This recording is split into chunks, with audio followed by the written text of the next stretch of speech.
मैं राष्ट्रीय जनशक्ति पार्टी के राष्ट्रीय सचिव माननीय नरेंद्र सिंह जी से बात कर रहा हूं और ये मैं जानना चाहता हूं कि सुप्रीम कोर्ट के जो वकील हैं भानु प्रताप सिंह, वो ईवीएम मशीन के खिलाफ अभियान चला रहे हैं, ईवीएम हटाओ देश बचाओ। तो इसमें आपका क्या कहना है? मेरा क्या कहना है, राष्ट्रीय जनशक्ति पार्टी सेक्युलर के राष्ट्रीय अध्यक्ष माननीय संजय सिवाल जी ने ये तो पहले ही नारा लगाया था। आज भानु प्रताप सिंह ने ये सुप्रीम कोर्ट के जो वकील हैं वो देश में नारा लगा रहे हैं। ये राष्ट्रीय जनशक्ति पार्टी का मुद्दा था।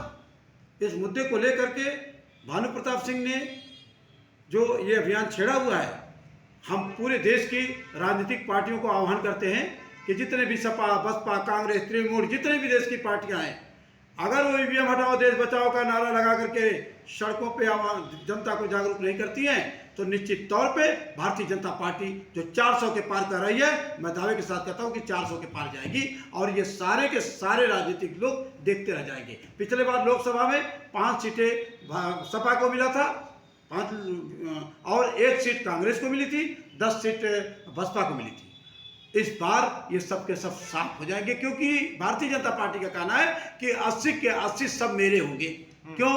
इन्होंने देश में राम की एक जो एक अभियान चलाया, और मैं भी राम का उपासक हूं और मैं निश्चित तौर पे कह सकता हूं कि राम का मंदिर बनना ये देश के लिए बहुत ही गौरव की विषय है। लेकिन ये राजनीतिक राम को खड़ा करके राजनीतिक रोटियां सेकने का काम ये जो देश की सरकारें कर रही हैं, इनसे जनता सावधान रहे, वरना ये देश के राजनीतिक लोग, जितने भी पार्टी के लोग हैं, इनके अंदर दम हो, हिम्मत हो और देश की जनता की सेवा करना चाहते हैं तो ईवीएम हटाओ देश बचाओ का एक नारा लगा करके कोई रैली नहीं, कोई तोड़फोड़ नहीं, कोई हड़ताल नहीं, कोई आंदोलन नहीं, इस तरह से जगह जगह लोग किस तरह से इस काम को करेंगे वो काम करिए। चक्का जाम कर देना, ट्रेन फूंक देना, बस फूंक देना और जनता को रोड को बाधित कर देना, यह आंदोलन नहीं है। आंदोलन गांव-गांव में जाइए और जनता को जागरूक करिए। सभी पार्टी के लोग, जब चुनाव आता है आप गांव में जाते कि नहीं जाते हैं? जनता से वोट मांगते हैं कि नहीं मांगते हैं? पार्टी के लोग गांव में जाओ, रोड जाम करते हो, चक्का जाम करते हो, ट्रेनें फूंकते हो, बस फूंकते हो, ये राष्ट्रीय अपराध है। ये काम पार्टियों को कभी नहीं करना चाहिए। राष्ट्रीय जनशक्ति पार्टी इसका भरपूर विरोध करती है और हम लोग राष्ट्र हित में काम करने के लिए उतरे हुए हैं। निश्चित तौर से देश की जनता को प्लेटफॉर्म की जरूरत है। ये प्लेटफॉर्म आज के डेट में किसी भी राजनीतिक पार्टी के अंदर ये नैतिक नहीं है कि वो ये प्लेटफॉर्म दे सके।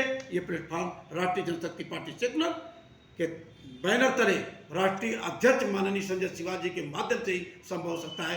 क्यों कि हम 24 घंटे के अंदर ब्लैक मनी को वाइट करने की क्षमता रखते हैं। जब तक ब्लैक मनी वाइट नहीं होगा, इस देश के नौजवानों को कारोबार नहीं मिलेगा, इनको नौकरी नहीं मिलेगी। देश में जो बदहाली की स्थिति है, जो लोग देश की कल्पित धनों को लूट लूट करके विदेशी बैंकों में जमा कर रहे हैं, वो ब्लैक मनी है। वो सारे ब्लैक मनी देश के अंदर आना चाहिए।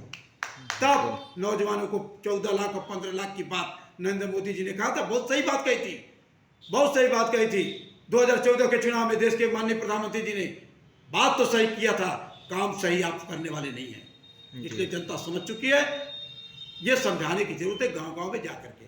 धन्यवाद। जय हिंद, जय भारत। धन्यवाद।